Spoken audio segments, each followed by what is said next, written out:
Dumb, cool, and weird podcast. All right. So my next question, what was it like being a teenager in the late 60s?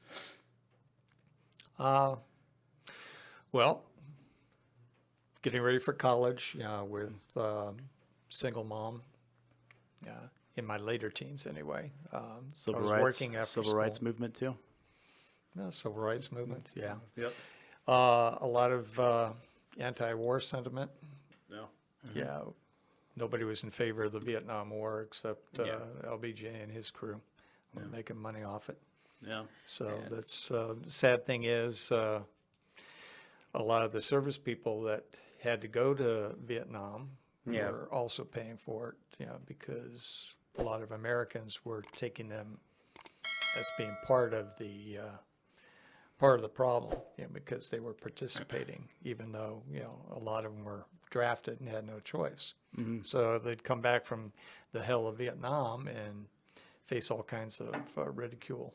Mm-hmm. So there was a lot of anti-war protest Yeah. and stuff like that. And you remember that? Oh yeah, very much. Mm-hmm. Yeah, and Kent State when I finally went to college. I grew up in Florida, but in my teens I was in Civil Air Patrol. You know what that is? No.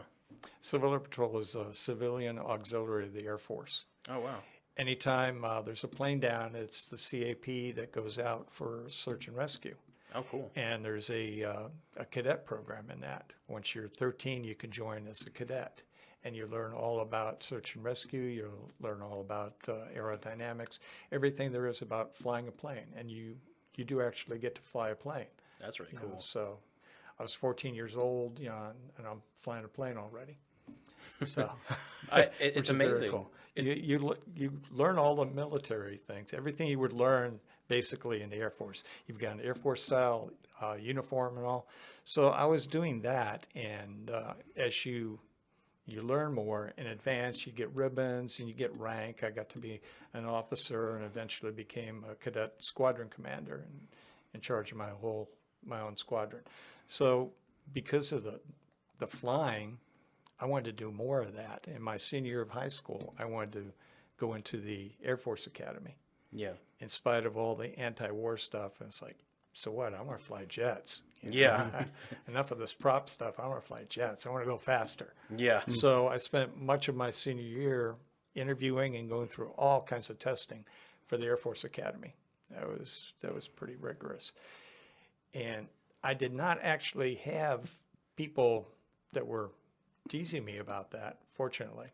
Mm-hmm. A lot of the people I knew, were very supportive, which was great. It could have really been just the opposite. It's like, you want to be part of the problem, with all the anti-war stuff. But, I had a lot of hippie friends and all, but, they were still very cool about it. So that worked out all right. That's really interesting for the time period.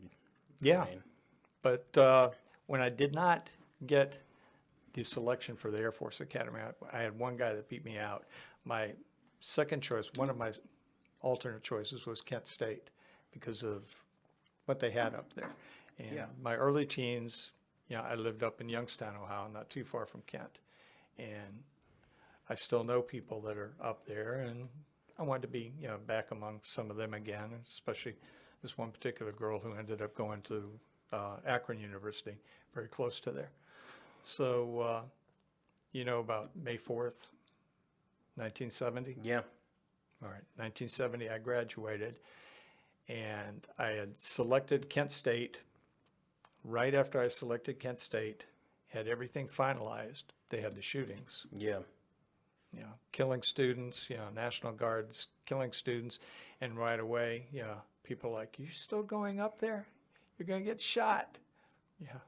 If you want to check out more of our stuff, go to www.dumbcoolweird.com. You'll find our Facebook, Twitter, YouTube, Instagram, and Patreon link if you want to support us. Also, be sure to check out our merch store. And if you're interested in being on our podcast, you can find a link on our website so you can reach out to us and tell us if you want to talk to us about something that's really weird, dumb, or cool. We'd be glad to hear from you. Hope you will stay tuned for the next weird ass episodes we got. Thank you.